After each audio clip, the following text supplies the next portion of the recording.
and who's been an advocate for bullies for what, 20-something years, is going to welcome all of us and get the program started. So ladies and gentlemen, Miss Coco Peru.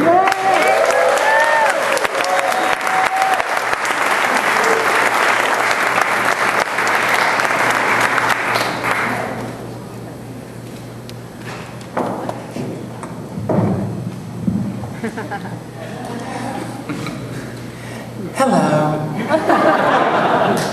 Good afternoon, and thank you for being here today.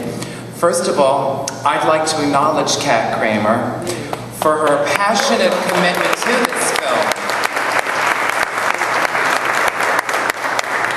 You know, when I first created Coco Peru 20 years ago, in addition to wanting to be an entertainer, I was even more driven at the time to be an entertainer/activist. I learned as a young gay man that storytelling is one of the most powerful tools in empowering ourselves while educating others. You throw some drag into that mix and you've got a Coco Peru show. Seriously though, I had made up my mind back then that no other child should ever have to go through what I went through. And one of the themes that I addressed in my first show was bullying. My creating Coco was a way for me to embrace and celebrate everything I had been taught to hate about myself. Over the course of 20 years, bullying is a subject I have continued to talk about both on and off stage. And recently, bullying has become a part of our national conversation, and I can't help but honestly think, well, it's about fucking time.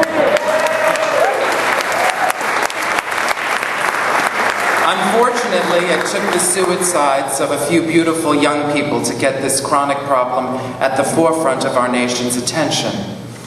Over a year ago, both associate producer Paul Belcito and producer Stephen Roche came to see my show in Long Beach. Needless to say, they were completely blown away. And after the show, they asked if I would consider being in a documentary about bullying, and although I didn't know them, I said absolutely yes when. It was being directed by their friend Gary Takesian, and they came to my house and we filmed it. And then, not long after that, Stephen called me again and he asked if I knew any celebrities that might be willing to narrate the film.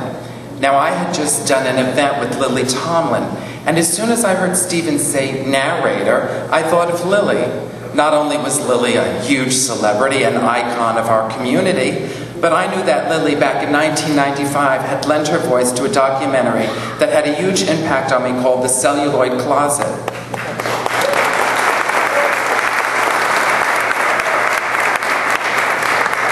Based on Vito Russo's book, it was a film that looked at the history of Hollywood's depictions of gay people in film.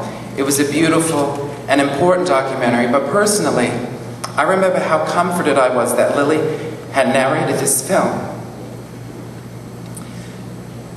As a young gay man, it was empowering to know that Lily Tomlin, who I had idolized all my life, had lent her voice to this film. Both times that I went to see it in the theater, that bullying activist in me left that theater empowered, knowing that, in the very least, Lily was in my corner. So I was convinced that I had to call Lily and ask her to be a part of this film.